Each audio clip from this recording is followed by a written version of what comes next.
Praise the Lord. आप सबको यीशु मसीह के नाम से मैं अभिवादन करता हूं और मैं उम्मीद करता हूं कि आप सब परमेश्वर में बढ़ रहे हैं और उनका वचन पढ़ रहे हैं और परमेश्वर का ज्ञान में आगे बढ़ रहे हैं। इस साल का शुरुआत में हमने 2-3 वादाओं के बारे में पढ़ा था। अभी हमारे पास बचा है 120 दिनों, कम से कम, ज्यादा तक 125, 122, 120 दिन, बस उतना ही है ये साल खत्म होने के लिए। आपके लिए ये साल कैसा है, थोड़ा आपको मैं याद दिलाना चाहता हूं। आज का संदेश सिर्फ 4 वादाओं या आशीषों जो इस साल का शुरुआत में हमने जो पढ़ा उसको याद करना चाहता हूं। पहला था ये कि परमेश्वर आपके साथ रहेंगे और आपको सफलता देंगे। जैसे यूसुफ के साथ परमेश्वर था वैसा आपके साथ भी रहेंगे, यही हम पढ़ा था। खोलिए आपका बाइबल को, उत्पत्ति का पुस्तक 39वां अध्याय, वचन 9। इस घर में मुझसे बड़ा कोई नहीं, और उसने तुझे छोड़ जो उसकी पत्नी है मुझसे कुछ नहीं रख छोड़ा, इसलिए भला मैं ऐसी बड़ी दुष्टता करके परमेश्वर का अपराधी क्यों बनूं? ये यूसुफ का बात था। अब मालूम है, यूसुफ एक घर पे गुलाम था। उस घर का मालकिन उसको आकर्षित कर रही थी। उस समय यूसुफ ने ऐसा कहा क्योंकि यूसुफ परमेश्वर के खिलाफ जाना नहीं चाहता था। देखिए, यूसुफ याकूब का एक पुत्र था और उनका भाइयों ने उसका सपना देखने का आदत को लेकर उसके ऊपर गुस्सा किया और घर से निकाल दिया, देश से निकाल दिया, झूठ बोलकर उसको गुलामी में बेच दिया। इसकी वजह से यूसुफ पोतीफार का घर पे एक गुलाम बन के काम कर रहा था और वहां पे भी परमेश्वर के साथ था। ये अध्याय में 39वां अध्याय में वचन 2 पढ़िए। यूसुफ अपने मिस्री स्वामी के घर में रहता था और यहोवा उसके संग था, इसलिए वह भाग्यवान पुरुष हो गया। परमेश्वर यहोवा उनके साथ था, इसकी वजह से वो भाग्यवान पुरुष हो गया। अभी समझ में आ रहा है आपको? जो जगह पर ये गुलामी में आया, जो जगह पर ये गुलाम बन के था, उस जगह पर परमेश्वर उसको उठाया, भाग्यवान व्यक्ति हो गया वो। और अभी जो इसका मालिक था, उसका बीवी यूसुफ के ऊपर नजर लगाने लगा। यूसुफ ने क्या बोला? परमेश्वर के विरोध में कुछ नहीं करूंगा, भाग गया। मगर औरत को नहीं छोड़ा। फिर जो भी हुआ, उस घटना की वजह से यूसुफ को जेल में डाला गया था। जेल में रहने के समय भी परमेश्वर उनके साथ था। मालूम है, यही अध्याय में 21वां वचन पढ़िए, आपको मालूम पड़ेगा। 21वां वचन। पर यहोवा यूसुफ के संग संग रहा और उस पर करुणा की, और बंदीगृह के दारोगा के अनुग्रह की दृष्टि उस पर हुई। देखिए, परमेश्वर उसका संग संग था। परमेश्वर आपके साथ रहेंगे तो आप कभी भी आगे ही बढ़ेंगे। आप परमेश्वर के साथ है क्या, वो पूछना पड़ेगा। क्योंकि यहां पे देखिए, घर नहीं था, लोग नहीं था, रिश्तेदार नहीं था, गुलामी में था, फिर भी ये व्यक्ति परमेश्वर का विरोध नहीं जाना चाहता था। आप क्या करेंगे? आपको ऐसा एक मौका मिल रहा है तो आप क्या करेंगे? यूसुफ ने भागा, परमेश्वर के विरोध में नहीं जाऊंगा और कुछ भी जो परमेश्वर को दुख देता है वो नहीं करूंगा, ये कहकर वो गया। फिर भी वो जेल में बंदी हो गया।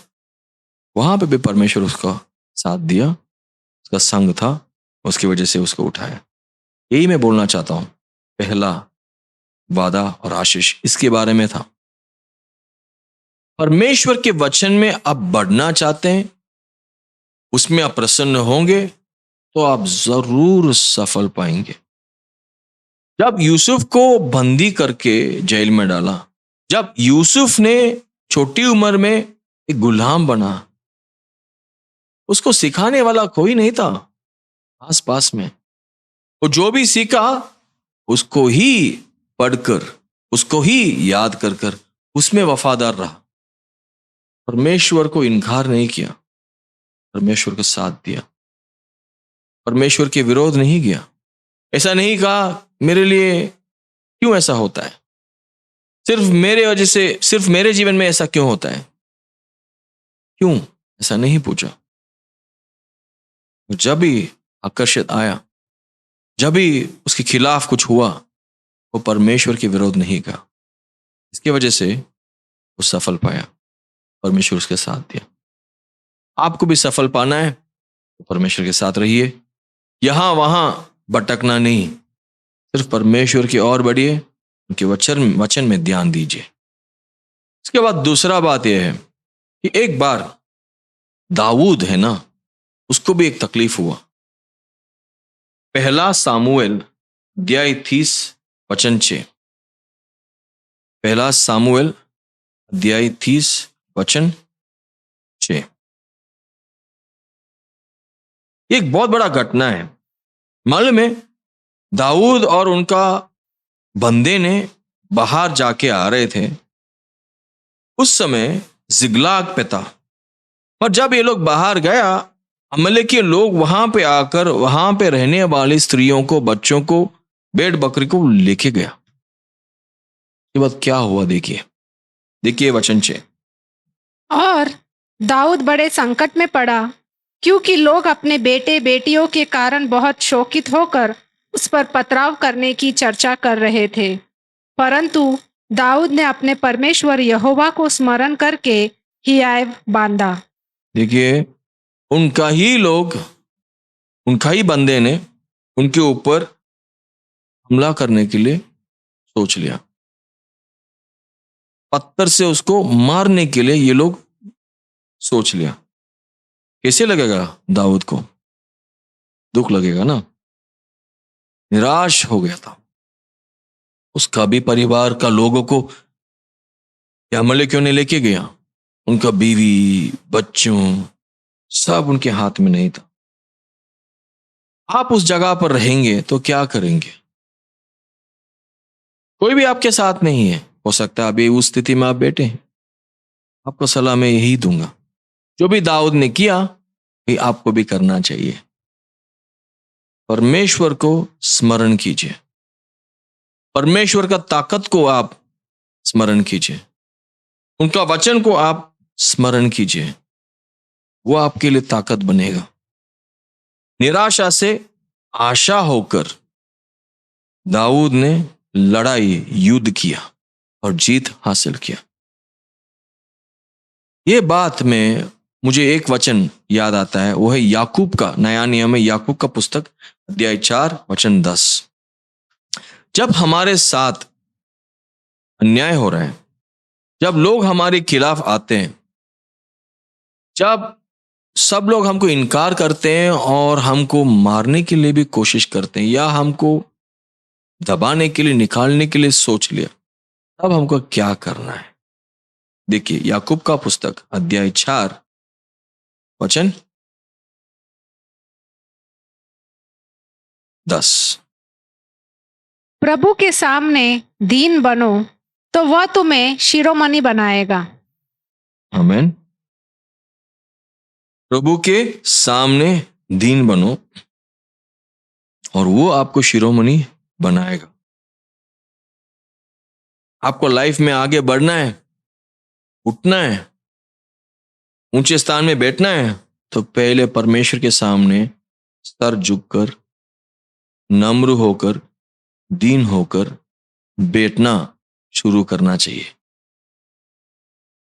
हाँ, परमेश्वर के और हम बोलते हैं परमेश्वर महान है, परमेश्वर पवित्र है, परमेश्वर का मैं आराधना करूंगा, सिर्फ उस जगह पर, और वहां से निकलेंगे तो भी परमेश्वर हमको देखता है ना। बाहर निकलने के बाद हमारा चाल चलन कैसे होता है, एक क्रिस्ती कैसे होना चाहिए वैसे है, नम्र में दीन होकर नहीं रहते बहुत बार। परमेश्वर के और आंखों को उठाइए, परमेश्वर के सामने दीन होकर बैठिए, परमेश्वर आपको उठाएंगे। दूसरा बात है, बड़े विरोध के समय भी परमेश्वर आपको उठाएंगे। ये दूसरा एक वादा था, और जरूर हमारा परमेश्वर हमारे लिए आश्चर्यचकित काम करेंगे और हमको उठाएंगे। ये आपको समझना चाहिए। निराश मत होइए, कुछ भी होने दो, परमेश्वर आपको जरूर उठाएंगे, मगर आपको दीन होना चाहिए परमेश्वर के सामने। तीसरा एक वादा, उसके लिए मैं आपको वचन संहिता का 37वां अध्याय वचन 4 पढ़ना चाहता हूं। वचन संहिता 37वां अध्याय वचन 4। यहोवा को अपने सुख का मूल जान, और वह तेरे मनोरथों को पूरा करेगा। आमीन। आपका दिल का ख्वाहिश क्या है? बोलिए ना, आपका दिल का ख्वाहिश क्या है? परमेश्वर से बोलिए, मैं नहीं सुन पाऊंगा, परमेश्वर सुनेंगे। वो पूरा होना चाहते हैं आप, तो फिर परमेश्वर में आपको प्रसन्न होना चाहिए। कभी कभी एक प्लेट बिरयानी रखेंगे या पिज्जा लेके खाएंगे, तभी हमारा मन मनोरंजन होता है, तभी हमारा मन में सुख या खुशी या आनंद लगता है। सही है ना? तभी हमको लगता है हाँ, आज मैं खुश हूं। परमेश्वर आपके साथ है, उस बारे में आप खुश हैं? परमेश्वर आपके लिए क्रूस पे चढ़ा, उस बारे में आप खुश हैं? परमेश्वर आपके लिए अभी तक रुका है, उस बात के लिए आप खुश हैं? परमेश्वर आपके लिए अनंत काल का जीवन दिया, उस बारे में आप खुश हैं? परमेश्वर आपके साथ देते हैं, जितना भी विद्रोह में आप चलने के बाद भी परमेश्वर आपका अनुग्रह दिखाते हैं, कृपा दिखाते हैं, उस बात को लेकर आप खुश है क्या? देखिए, पौलुस एक व्यक्ति था, उसका नाम शाऊल था पहले। उस शाऊल ने परमेश्वर के विरोध में बहुत सारा काम किया। देखा जाएगा तो परमेश्वर के लोगों को निंदा करता था, वो जला रहा था, मारता था, एलीशा को तोड़ता था। एक दिन परमेश्वर उसको मिला। जब परमेश्वर को पहचान लिया, यीशु मसीह को स्वीकार किया, बपतिस्मा लिया, उसके बाद यीशु मसीह का सेवक बन गया था। मगर ये व्यक्ति बहुत अच्छा पढ़ा लिखा था,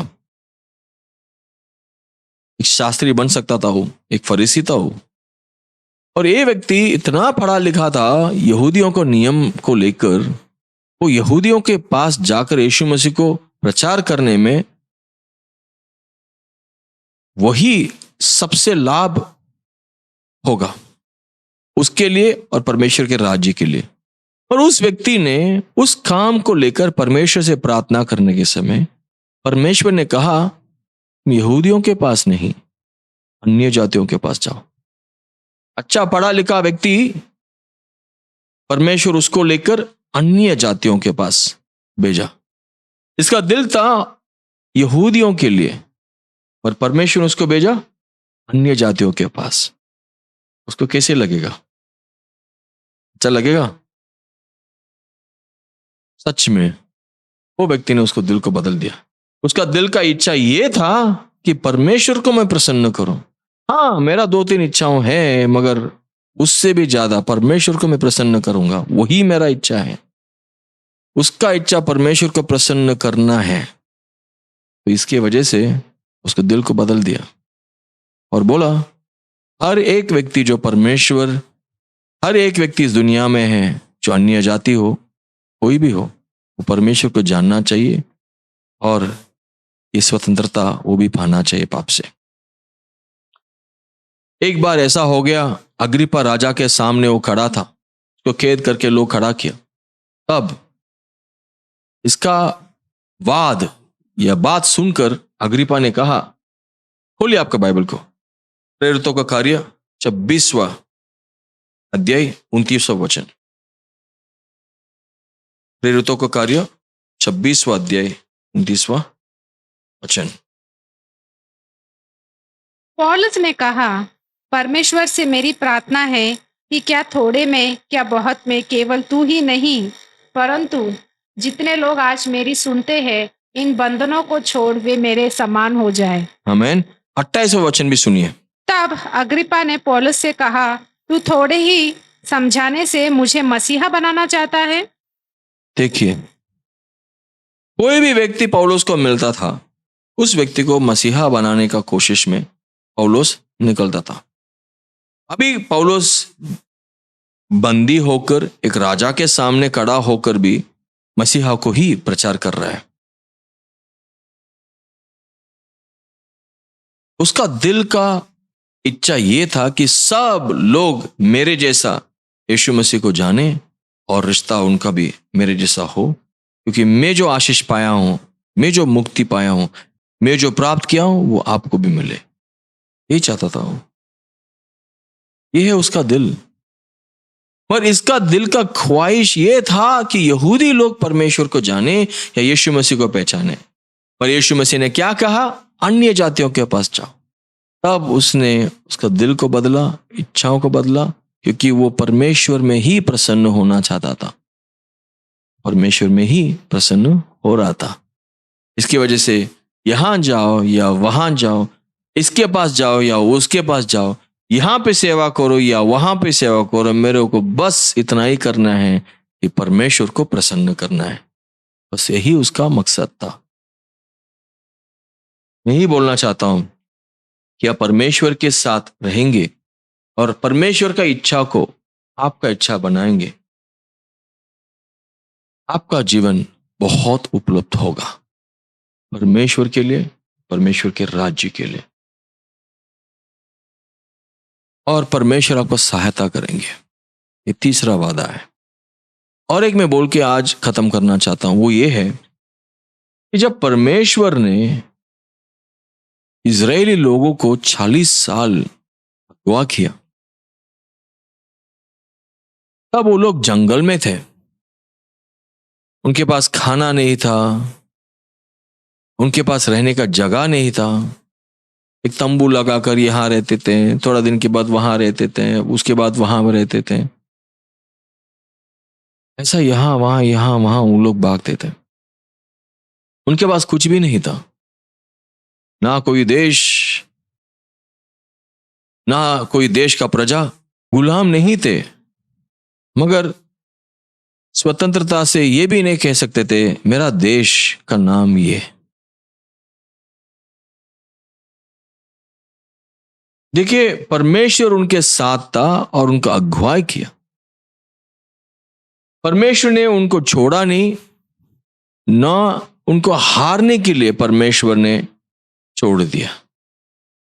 परमेश्वर ने उनको उत्साहित किया, ताकत दिया, हिम्मत दिया, ताकि वो लोग बिना डर आगे वादा किया हुआ देश में प्रवेश कर पाएंगे। व्यवस्था विवरण का 31वां अध्याय वचन 8। व्यवस्था विवरण का 31वां अध्याय वचन 8। और तेरे आगे आगे चलने वाला यहोवा है, वह तेरे संग रहेगा और ना तो तुझे धोखा देगा और ना छोड़ देगा, इसलिए मत डर और तेरा मन कच्चा ना हो। आमीन। मत डर, तेरा मन कच्चा ना हो। परमेश्वर आपके पास भी यही कहना चाहते हैं, मत डर, तेरा मन कच्चा ना हो। आपके आगे परमेश्वर जरूर जाएंगे, परमेश्वर आपके साथ रहेंगे, आपको आपका साथ नहीं छोड़ेंगे। ये साल में बहुत सारे लोग, हर एक परिवार में, हर एक घर में ये कोविड की वजह से या कुछ और बीमारी की वजह से और कुछ संकट की वजह से लोग मर गए। सबका घर में किसी ना किसी कारण के द्वारा दुख हुआ है। और मैं आपको ये कहना चाहता हूं कि परमेश्वर आपको यहां तक लेकर आया और भी लेके जाएंगे। परमेश्वर आपको आगे लेके जाएंगे। परमेश्वर आपको आधा रास्ता में नहीं छोड़ेंगे। परमेश्वर आपको हारना नहीं छोड़ेंगे, हारने नहीं देंगे परमेश्वर। और आपका दिल में आपको डर है, कुछ शिकायत है, फिर आप परमेश्वर की ओर आपका दिल खोलकर बात कीजिए और परमेश्वर आपकी मदद करेंगे। मैं कहना चाहता हूं कि परमेश्वर आपके साथ रहेंगे और आपका अगुवाई करेंगे। परमेश्वर आपको बंधन से बाहर लेकर आएंगे, तकलीफ से, बीमारी से बाहर लेकर आएंगे और मदद करेंगे और आशीष करेंगे। हाँ, आप पाप में हैं तो आप पश्चाताप कीजिए, परमेश्वर की ओर आवाज बढ़ाइए और पूछिए। परमेश्वर आपको क्षमा करेंगे और आपका कृपा दिखाएंगे, आपके ऊपर तरस दिखाएंगे। परमेश्वर आपका नाम को सुरक्षित रखेंगे। कभी कभी परमेश्वर का रास्ता हमको समझ में नहीं आता है, मगर उसके बारे में आप डरना नहीं। बस परमेश्वर आपके लिए अच्छा ही करेगा, क्योंकि परमेश्वर आपको बहुत प्रेम करते हैं।